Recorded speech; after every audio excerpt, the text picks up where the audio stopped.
মাননীয় মুখ্যমন্ত্রী মহাশয় একটা আইন বানিয়েছেন যে ছেলের বউ যদি ছেলের বাবা মাকে না দেখে তাহলে কোনো সম্পত্তি পাবে না।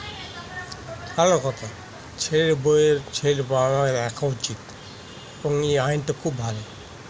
আচ্ছা, যদি এরকম হয় যে ছেলে যা মাইনে পায় তার চেয়ে 1.5 গুণ বেশি পেনশন পায় ছেলের বাবা, এবং সে তার বাবা মা ছেলেকে স্বইচ্ছায় আলাদা করে দিয়েছে।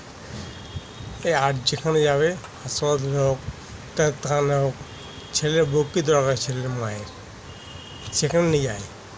তাই ছেলে যখন আলাদা থাকে, ছেলে বউ দেখাশোনা করে, তখন বাবা মায়ের নামে কি কোনো আইন হতে পারে না?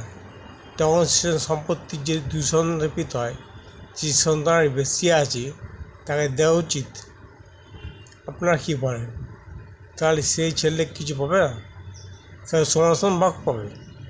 যা 2 সন্তান, একজনের হয়তো অনেক বেশি টাকা পয়সা রয়েছে, বাড়ি গাড়ি রয়েছে, আর এক সন্তানের হয়তো কিছু নেই, বাড়িও নেই গাড়িও নেই, তাহলে তারা সমান পাবে অংশ সম্পত্তি। তাহলে সেখানে বাবা মায়ের কী করা উচিত? যা বেশি হয়েছে তাকে বেশি দেওয়া, আর যেটা কম হয়েছে তাকে কম দেওয়া।